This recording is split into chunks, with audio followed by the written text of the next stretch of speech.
When I think of the brand Womier, I don't normally think of the word premium to describe their products.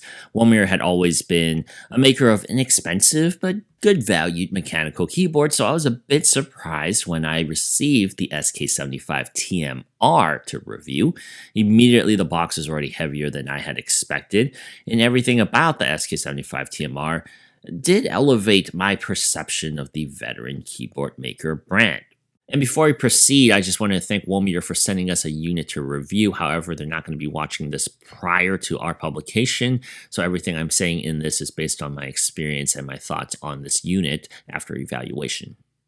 From outside appearances, I assumed the board was a basic SK75 model as it looked identical in design. Some issues with the switches on the board also didn't help with my misidentification as it wasn't performing properly after a little bit of time, which we'll talk about later. While I initially published the article describing the unit as SK75, I have since redacted that article and revised it with, of course, the correct specification as a Hall effect variant, and I've also spent a little additional time now using it as a Hall effect board and the PC software. As with many keyboard names nowadays, the SK75 TMR model name represents the size of the mechanical keyboard, and the HE added to listings identifies the Hall effect nature of the unit. As a 75% board, the SK75 TMR has 81 keys that include a column on the right side for home and page up and page down. There isn't a gap between those additional keys in the main layout, but I do find this compact keyboard to be well spaced out and evenly sorted. Assembled around a powder-coated aluminum material, this particular Womier keyboard has a sturdy feel behind it. It's a bit heavier when you consider all of the layers of padding and metal materials ingrained into the construct. A plate foam, IXPE switch pad, acoustic pad, case foam, and insulation foam are just a few components inside the keyboard to help it deliver a pretty comfortable and dampened typing experience. The keys don't bounce up super smoothly, but some people may like this kind of recoil springiness here from these Otimu T magnetic switches. This translates over to the typing sound of the board as you can hear the springiness, the sound of that as your fingers release off of the key. It isn't a noisy typing sound and it is pretty easy to transition over to. Still, if you're not a fan, as with basically all keyboards nowadays, this is easily modifiable as the PCB supports both magnetic and standard mechanical switches. You can mix and match to create a hybrid setup based on your own preference if so desired.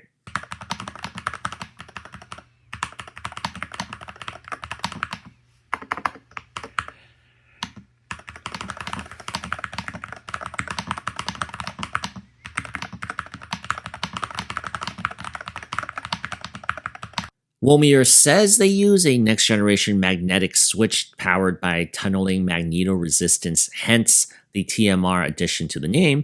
I'm not going to pretend I fully understand the science here, but from my understanding, the electrical resistance from the switch changes based on the alignment of the magnets over two layers.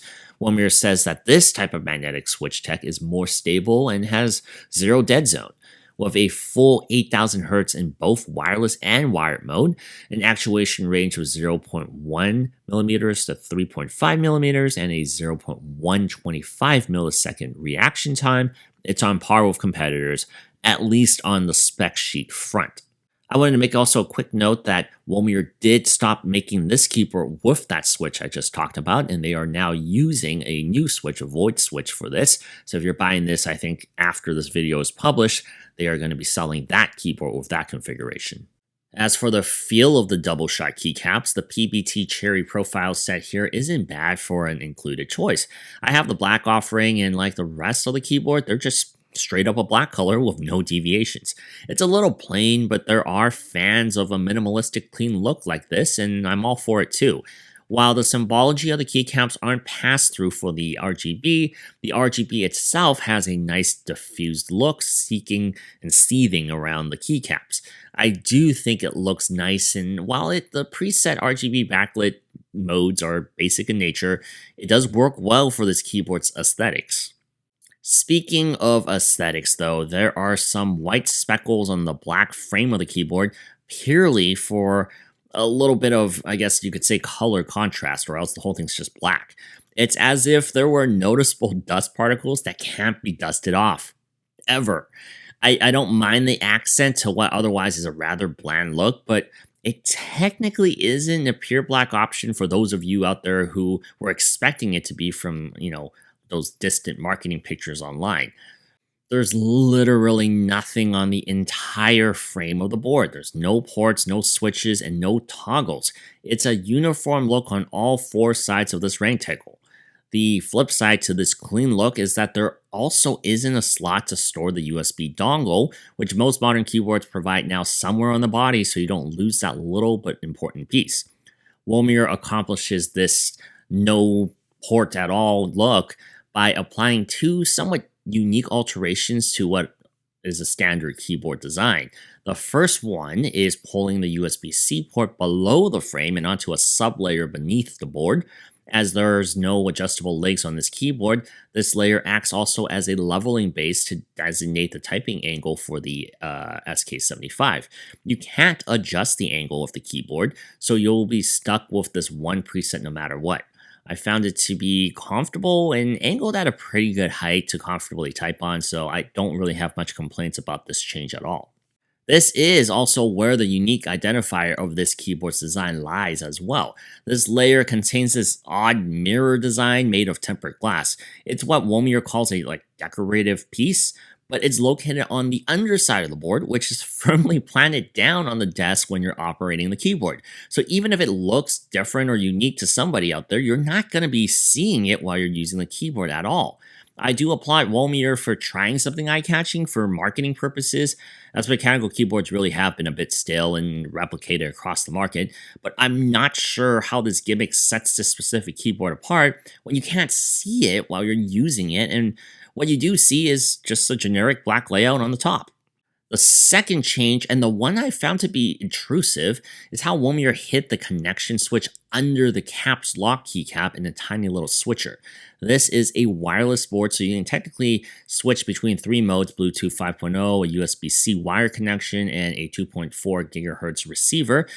Technically, it's simply an on battery switch that you likely will leave in that position permanently. Still, it's extremely inconvenient to have to take off a keycap to toggle the keyboard off to save battery life at night if you're the type of person who does that. The switch is also incredibly tiny and needs to really be precise with your motions and needs to be flicked with a fingernail to shut off. This is not a user-friendly design at all. With a Hall effect board, magnetic benefits like rapid trigger, multi-trigger, and snap key are all prominent, and the main reason why you would consider transitioning over to a board like this.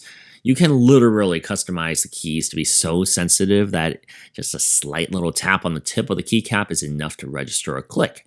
If low latency is of high importance to you for whatever you're using it for, the SK75 TMR is actually terrific at it. To customize these options, Womier has a website linked that downloads that keyboard software that directs you to their Dropbox account. I highly dislike downloading software in this manner, but once you get it down, I think it's fine.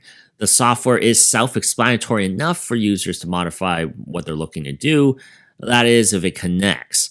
I found myself needing to unplug and replug the keyboard's connection to the PC a few times while having the program open for it just to see the device.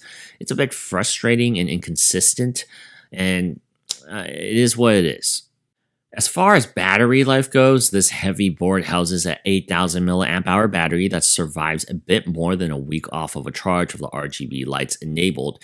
It is 4,000 milliamps hour more than the standard model. It's not great or class leading still, but it's enough to get by. Since it's such a minimalistic board, it's difficult to identify when the battery life is low, as it doesn't really have a specific indicator to identify how much is left on the charge percentage-wise. Fortunately, Womier has programmed a key combination that actually uses the RGB on multiple keys to highlight the battery level.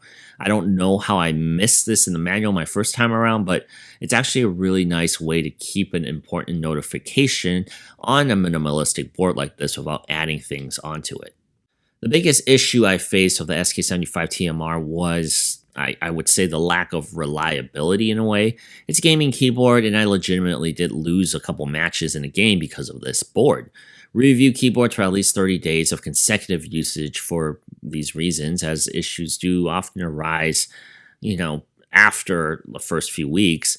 Out of the box, the SK75 TMR felt flawless to operate, but it quickly came crashing down after an Amazon return period, like about 30 days.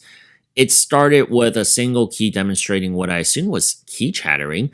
I would apply a single input and it would register a handful of inputs. I opened it up and cleaned the board, didn't go away. Replacing the switch helped ease the issue for that specific switch, but soon after, the spacebar then began acting up and followed by more keys as if a plague was spreading throughout the SK75 TMR. It soon became almost impossible to type on the board as it felt like it was sentient and had a mind of its own. I've seen quality control issues on keyboards before, but not usually on boards in the triple-digit price range. However, after my mistake and after I realized that the board needed maybe a factory reset on the software and programming it, I popped the original switches back in and gave it a test. It's been a few days after, and I haven't had an issue since then. I have come across Hall effect keyboards that an OEM has instructed me to always factory reset before using, which I've found that experience to be counterproductive to like a plug-and-play experience. Just on the record, Womier did not tell us to do this, but it is something that other OEMs have told me to do with their Hall effect boards before. I don't know if every single SK75 TMR goes haywire without first syncing it with the Womier software and performing a reset, but I highly recommend that that's the first course of action when you unbox the unit. So while the mirror inclusion will get your attention online, it's basically irrelevant to the aesthetics and the performance of the board. So what it comes down to is the full aluminum offering of a pretty convincing, valuable Hall effect experience. You'll feel like this is an expensive board when it really doesn't cost a whole lot more than its mechanical sibling. For $150, it performs at a high level that is extremely competitive to other Hall effect gaming keyboards that I've reviewed this year. It's a respectable semi-premium keyboard at what I would still find as an acceptable price point for an impulsive purchase.